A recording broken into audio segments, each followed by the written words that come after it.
A very good evening to all of you. दोस्तों स्वागत करते हैं आप सभी का जनरल नॉलेज की क्लास नंबर 79 में। तो दोस्तों जो भी लोग चैनल पे नए हैं उनसे एक रिक्वेस्ट है कि प्लीज नीचे रेड कलर का बटन होगा उसे दबाएं, चैनल को सब्सक्राइब करें, बेल आइकन दबा लें ताकि हर वीडियो का नोटिफिकेशन आप तक सबसे पहले हमारे चैनल के माध्यम से जा सके। दोस्तों हम लेकर आए हैं आप सभी के लिए टॉप 40, जी हाँ 40 के 40 वो प्रश्न जो कि आपको यहाँ पे सही सही बताने हैं उसके उत्तर।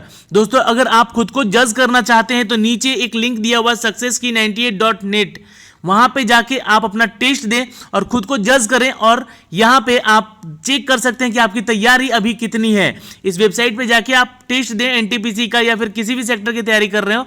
ओके, अब मैं लेकर चलता हूं इस क्लास के ऊपर। आपको बता देना चाहता हूं कि जीके की क्लास पर डे आपको शाम को 8:30 बजे की क्लास होती है और इस वीडियो का पीडीएफ आपको शेयर किया जाता है टेलीग्राम पे और इसके ऑफिशियल वेबसाइट पे। तो दोस्तों वीडियो को देखें, इसका पीडीएफ डाउनलोड करें और अच्छे से पढ़ लें। दोस्तों पहला प्रश्न क्या कहता है आज का कि किस वर्ष में हड़प्पन सभ्यता की खोज की गई थी। तो हड़प्पन सभ्यता के बारे में आपको बताना है कि कब खोज की गई थी। आंसर फटाफट नीचे कमेंट बॉक्स में कमेंट करने हैं आपको, तो जल्दी से आंसर कमेंट कीजिएगा। जी हाँ बिल्कुल उत्तर सही आ रहे हैं आप लोग, B is the right answer. 1921 ईस्वी में यह शुरुआत की गई थी। क्वेश्चन नंबर 2 क्या कहता है दोस्तों, आंसर कीजिएगा कि लोथल वह स्थल है जहां पे निम्नलिखित में से किस सभ्यता का डॉकयार्ड मिला था। चलिए आंसर कीजिएगा।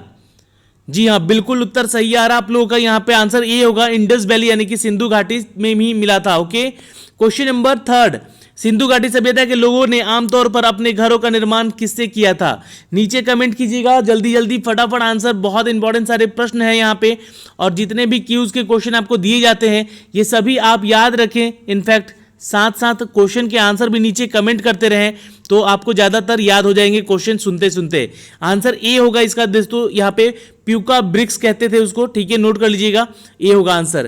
क्वेश्चन नंबर 4 का आंसर कर दीजिए। चलिए, सिंधु घाटी के लोग के साथ किसके साथ के व्यापार थे। जी हाँ, सिंधु घाटी के लोग जो थे वो किसके साथ व्यापार करते थे ये आंसर करना है। चाइनीज, मेसोपोटामियन या फिर पार्थियंस या फिर रोमन।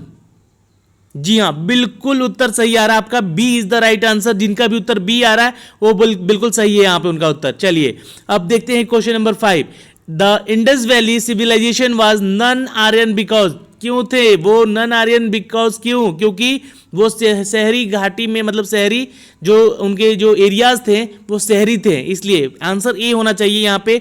जी हाँ बिल्कुल उत्तर सही यहाँ पे, it was that was urban, यानी कि उनकी जो घाटी थी वो गुहिकायान की एक उन्नत शहरी सभ्यता मानी जाती थी, इसलिए। क्वेश्चन नंबर 6 देखिएगा, सिंधु घाटी के बारे में निम्नलिखित में से सभी कथन सही है क्या। यहां पे नीचे कमेंट कीजिएगा। चलिए तो आंसर है यहाँ पे इट्स अ डी। जी हाँ, यहाँ पे लोगों को कृषि के बारे में कुछ भी नहीं पता था, ये यहाँ पे एक जो है ये कथन जो है एक सही है, बाकी ये तीनों के तीनों गलत हैं, ठीक है याद रखिएगा। चलिए क्वेश्चन नंबर 7 है कि मोहनजोदाड़ो का स्थानीय नाम क्या था। लोकल नेम बताना है आपको दोस्तों, मोहनजोदाड़ो का लोकल नेम क्या था, यहाँ पे नीचे कमेंट करके बताइएगा। जी हाँ बिल्कुल उत्तर सही आ रहा आपका, सी इज द राइट आंसर। मृतकों का टीला कहते थे मोहनजोदाड़ो के शहर को। क्वेश्चन नंबर 8 का आंसर कीजिएगा दोस्तों, सिंधु घाटी सभ्यता किस में विशिष्ट है। चलिए, नगर नियोजन से, आर्किटेक्चर से, शिल्प कौशल से या इनमें सभी से। तो सिंधु घाटी सभ्यता जो दोस्तों थी वो टाउन प्लानिंग से इसको विशिष्ट यानी कि इसको स्पेशलाइज किया गया था, बनाया गया था। क्वेश्चन नंबर 9 का आंसर कीजिएगा, मोहनजोदाड़ो की खुदाई में मिली एक नाचने वाली लड़की का प्रसिद्ध चित्र किसके द्वारा बनाया गया था। चलिए आंसर कीजिएगा दोस्तों। जी हाँ बिल्कुल उत्तर सही आ रहा है, आंसर आपका सी है, वो ब्रॉन्ज का बना हुआ था यानी कि पीतल का। चलिए क्वेश्चन नंबर 10, सिंधु घाटी सभ्यता निम्नलिखित में से किस जानवर को नहीं जानती थी। सिंधु घाटी सभ्यता इनमें से किस जानवर को नहीं जानती थी, इनमें की यानी कि उस समय इसके बारे में कुछ भी किसी को पता नहीं था, तो वो था दोस्तों इट्स अ डी, जिराफ के बारे में, ठीक है। जिराफ की जो उत्पत्ति थी वो इस घाटी सभ्यता में नहीं थी उस समय और इसके बारे में वो नहीं जानते थे, बाकी ये यूज करते थे यहाँ पे सांडों का, घोड़ों का या और हाथियों का, ठीक है। चलिए क्वेश्चन नंबर 11, यहाँ पे आंसर कीजिएगा दोस्तों, सिंधु घाटी में खुदाई में निम्नलिखित में से कौन सा एक अवशेष मिला था जो कि वाणिज्यिक और आर्थिक विकास के लिए एक इंडिकेशन था। जी हाँ, बिल्कुल उत्तर सही है आप लोगों का, वो थे जवानों यानी कि सील्स थे वो। ठीक है, चलिए क्वेश्चन नंबर 12 देखते हैं। भारत में खोजा गया सबसे पहला शहर, चलिए आंसर कीजिएगा। तो भारत यानी कि हिंदुस्तान कह सकते हैं, उस समय का ये हिंदुस्तान हुआ करता था। तो हिंदुस्तान में सबसे पहले खोजा जाने वाला शहर का नाम था दोस्तों, इट्स ए हड़प्पा। जी हाँ, अगला क्वेश्चन है क्वेश्चन नंबर 13। निम्नलिखित में से सिंधु सभ्यता स्थल में से कौन सा एक डॉकयार्ड का प्रमाण देता है? जी हाँ, उत्तर दीजिएगा यहाँ पे जल्दी से। यहाँ पे 13 का आंसर क्या हुआ दोस्तों? निम्नलिखित में से सिंधु सभ्यता में स्थल में कौन सा एक डॉकयार्ड का प्रमाण देता है दोस्तों? तो इट्स अ बी, लोथल। जी हाँ, ये क्वेश्चन शुरू में पूछा था मैंने, उससे घुमा के पूछा गया है। अब क्वेश्चन नंबर 14। समय पर एक उन्नत जल प्रबंधन प्रणाली का पता लगाया गया है, उसका नाम बताइए। जी हाँ, बिल्कुल सही है, धोलावीरा कहते थे इसको। ठीक है, याद रखिएगा। Question number 15। वो रूप जो कि निम्नलिखित स्थानों में, जी हाँ, निम्नलिखित स्थानों में एक से एक कुआओं, माफ कीजिएगा, एक कुआं के अवशेष सिंधु घाटी सभ्यता के विकसित चरण में संबंधित घरों में पाए गए थे। हड़प्पा, कलिबंगन, लोथल में या फिर मोहनजोदाड़ो में। From which one of the following place remaining of the wells have been founded in the houses belonging to the developed stage of the Indus Valley civilization? तो आंसर है दोस्तों इट्स अ डी, मोहनजोदाड़ो में। Okay, question number 16।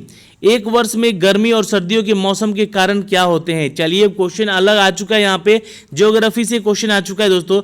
The summer and the winter season is in the year of caused by the, जी हाँ, बिल्कुल उत्तर सही है। It's the revolution of the earth on its inclined, यानी कि अपनी झुकी हुई अर्थ जो है, पृथ्वी अपनी एक अक्षांश पे झुकी हुई है, इसलिए मौसम का परिवर्तन होता है गर्मी और वर्षा और सर्दियों का। Question number 17। चुंबकीय मेरिडियन का एक काल्पनिक है, क्या है? Magnetic meridian is the imaginary. चलिए आंसर कीजिएगा। जी हाँ, बिल्कुल उत्तर सही आ रहा है, इट्स ऊर्ध्वाधर तल। जी हाँ, वर्टिकल प्लेन कहते हैं इसको। Question number 18। आकाश में पाए जाने वाले उन्नत सूर्योदय और विलंबित सूर्य सेट की परिघटना के कारण क्या होता है?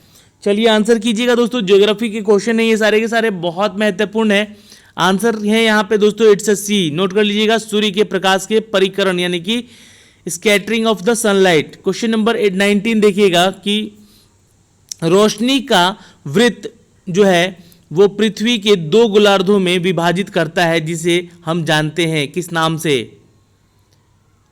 चलिए बहुत उत्तर सही, यहाँ पे आपका आंसर है B is the right answer, उत्तर और दक्षिण के। Okay, question number 20। रोमन परमेश्वर जीसस के नाम पर किस ग्रह का नाम रखा गया? Which planet was named after the Roman god Jesus? जी हाँ, आंसर है इट्स अ डी, जुपिटर यानी कि बृहस्पति। चलिए क्वेश्चन नंबर 21। निम्नलिखित में से कौन सा सूर्य का सबसे दूर का ग्रह है? आंसर कीजिएगा दोस्तों फटाफट यहाँ पे नीचे कमेंट बॉक्स में। आंसर है दोस्तों इट्स अ सी, नोट कर लीजिएगा। नेपच्यून जो है वो सबसे दूर का एक ग्रह है सूर्य का। Question number 22। पृथ्वी का निकटतम तारा कौन सा है? तो देखिए तारा की अगर बात की जाए तो सूर्य ही सबसे पृथ्वी के निकट का एक तारा है, आंसर बी होगा यहाँ पे। जी हाँ। Question number 23। सौरमंडल की खोज किसने की? आंसर कीजिएगा, ये तो क्वेश्चन बहुत इंपॉर्टेंट है, अगर आपने आंसर नहीं किया तो समझिएगा कि ज्योग्राफी की तैयारी आपकी बिल्कुल नहीं है। और आउट ऑफ 40 आपने कितने उत्तर सही दिए हैं यहाँ पे नीचे कमेंट जरूर करके बताइएगा, ठीक है। चलिए सौरमंडल की खोज किसने की थी दोस्तों? तो आंसर कीजिएगा इट्स ए, जी हाँ नोट कर लीजिएगा, इट्स कॉपरनस, जी हाँ कॉपरनिकस। 24 का आंसर कीजिए अब। How many kilometre and the represented by 1 of latitude, कितने किलोमीटर और अक्षांश के एक जो है प्रतिनिधित्व करता है? यानी कि आंसर होगा इट्स सी, 111 किलोमीटर जो है वो आपका एक अक्षांश क्लियर करता है। Question number 25। पृथ्वी पर सूर्य के रूप में औसत दूरी, पृथ्वी पर सूर्य के रूप में औसत दूरी, आंसर है यहाँ पे इट्स ए, नोट कर लीजिएगा 150 मिलियन किलोमीटर, नोट कर लीजिएगा it's 50 million kilometre. The average of distance from the sun to the earth, यानी कि जो पृथ्वी की और सूर्य की जो औसत दूरी है वो 150 मिलियन किलोमीटर की है। Question number 26। पृथ्वी की पपड़ी में द्रव्यमान द्वारा प्रतिशत के संदर्भ में निम्नलिखित में से कौन सा सबसे बड़ी राशि में मौजूद है? चलिए उत्तर दीजिएगा दोस्तों। यहाँ पे पृथ्वी की पपड़ी पे सबसे ज्यादा जो यहाँ पे मौजूद है वो है दोस्तों ऑक्सीजन। नोट कर लीजिएगा। क्वेश्चन नंबर 27, जिस वैज्ञानिक ने पहली बार पता लगाया कि पृथ्वी सूर्य के चक्कर लगाती है उसका नाम क्या है? आंसर है दोस्तों इट्स सी। नोट कर लीजिएगा, कोपरनिकस। ओके। क्वेश्चन नंबर 28, निम्नलिखित कथनों में से कौन सा कथन सही नहीं है? सही नहीं है ये बताना है आपको। जी हाँ, बिल्कुल आप लोग आंसर कीजिए, थोड़ा सा टाइम लीजिए, बड़ा क्वेश्चन है, कोई दिक्कत नहीं है। 3 सेकंड के नहीं 5 सेकंड टाइम तो देंगे यहाँ पे, पर क्वेश्चन पढ़िए, ऑप्शन पढ़िए और आंसर दीजिए। ओके, आंसर है यहाँ पे इट्स सी। नोट कर लीजिएगा, इट्स सी। जी हाँ, नोट कर लीजिएगा। अलग अलग समय पर एक ही दिशांतर अनुभव वाले स्थानों पर सौर दोपहर का होना। ओके, चलिए क्वेश्चन नंबर हम देखेंगे 29 का आंसर कीजिएगा दोस्तों। पृथ्वी को अपनी काल्पनिक धुरी पर एक चक्कर पूरा करने में कितना समय लगता है? आंसर कीजिएगा दोस्तों बहुत जल्दी, फटाफट। पृथ्वी को अपनी काल्पनिक धुरी पर एक चक्कर पूरा करने में लगता है समय दोस्तों इट्स सी 23 घंटे 56 मिनट और 4 सेकेंड। क्वेश्चन नंबर 30, कैंसर के उष्णकटिबंधीय के माध्यम से पारित नहीं करता है। कैंसर एक जो हम कैंसर यानी कि कर्क रेखा की बात कर रहे हैं, ठीक है। The tropic of cancer does not pass through, कहां से पास नहीं करता है? चलिए तो आंसर कीजिएगा दोस्तों इट्स डी, ईरान से। इन चारों में से बताया जाना था आपको, ठीक है। क्वेश्चन नंबर 31 का आंसर कीजिएगा। सूर्य को अपनी ऊर्जा कैसे मिलती है? चलिए आंसर कीजिएगा दोस्तों, बहुत ही इंपॉर्टेंट प्रश्न है और यह क्वेश्चन आपसे पूछा जा सकता है आपके आने वाले सत्र में। और जो भी मेरे भाई बंधु चैनल पे नए हैं वो प्लीज़ चैनल को सब्सक्राइब करें और प्लीज़ वीडियो को लाइक करें और शेयर कर दें अपने दोस्तों तक, ताकि उन तक भी ये सारे के सारे प्रश्न उत्तर पहुंच सके। तो सूर्य को अपनी ऊर्जा कैसे मिलती है? तो it's C is the right answer, परमाणु संलयन से। Okay, from the nuclear fusion. Okay, चलिए क्वेश्चन नंबर 32 आंसर कीजिएगा दोस्तों। चलिए फटाफट आंसर कीजिएगा। चलिए, भारतीय संविधान को बनाने में निम्नलिखित में से किसने सबसे अधिक गहरा, जी हां, सबसे अधिक गहरा प्रभाव डाला है? चलिए आंसर है इट्स डी। नोट कर लीजिएगा, भारत का अधिनियम 1935 के अनुसार। ओके, क्वेश्चन नंबर 33, भारत के शासन में एक प्रतिनिधि और लोकप्रिय तत्व के पेश करने वाला पहला प्रयास के माध्यम से किया गया था। किसके माध्यम से? कौन सा एक्ट लाया गया था? The first attempt to introduce the representative and the popular element in the governance of the India was made through. तो आंसर होगा दोस्तों इट्स ए, भारत के जो परिषद है अधिनियम 1861 यानी कि 61 के अनुसार, 1861 के अनुसार, इंडियन काउंसिल एक्ट 1861 के अनुसार। ओके, क्वेश्चन नंबर 34 का आंसर कीजिएगा। निम्नलिखित में से किस कृत्य, जी हाँ आंसर कीजिएगा, निम्नलिखित में से किस कृत्य यानी कि एक्ट ने भारत में सांप्रदायिक मतदाताओं को पेश किया है? चलिए आंसर कीजिएगा दोस्तों, जल्दी से आंसर कीजिएगा दोस्तों। आंसर होगा इट्स सी। जी हाँ, भारत के परिषद अधिनियम 1909 के तहत। क्वेश्चन नंबर 35, चलिए क्वेश्चन नंबर 35, किस अधिनियम के आधार पर भारत में अराजकता लागू की गई थी? चलिए आंसर कीजिएगा दोस्तों 35 का आंसर। आंसर है इट्स बी। नोट कर लीजिएगा, गवर्नमेंट ऑफ इंडिया एक्ट 1919 यानी कि भारत सरकार अधिनियम 1919 में। Question number 36, the instrument of the instruction of the contained in is this the Government of India Act 1935 has been incorporated is the Constitution of India in this year 1950। Answer कीजिएगा दोस्तों कि भारत सरकार अधिनियम 1935 के तहत अनुदेश के साधन को वर्ष 1950 में भारत के संविधान में शामिल किया गया। तो आंसर है इट्स डी। नोट कर लीजिएगा, आपात प्रावधान। नोट कर लीजिएगा, इट्स आपात प्रावधान यानी कि इमरजेंसी प्रोविजन। क्वेश्चन नंबर 37 दोस्तों आंसर कीजिएगा इसका। The government of India act was based on. चलिए आंसर है यहाँ पे ए, यानी कि संघ और संसदीय प्रणाली का सिद्धांत। जी हाँ, the principle of federation and the parliamentary system. चलिए बहुत अच्छा आंसर कीजिएगा यहाँ पे। अगला क्वेश्चन देखते हैं 38। पूर्वी भारत की कंपनी के भारतीय व्यापार के एकाधिकार को इससे समाप्त कर दिया गया था, किस अधिनियम के तहत? आंसर है दोस्तों इट्स बी, नोट कर लीजिएगा, चार्टर एक्ट 1813। जी हाँ, बिल्कुल सही उत्तर है आपका। और क्वेश्चन नंबर 39 कि भारत के औपनिवेशिक काल के संदर्भ में पूर्वी भारत कंपनी का व्यापार एकाधिकार समाप्त कर दिया गया था, किस अधिनियम के तहत? चलिए आंसर कीजिएगा दोस्तों फटाफट। आंसर है यहाँ पे इट्स सी, 1813 के चार्टर अधिनियम के अनुसार।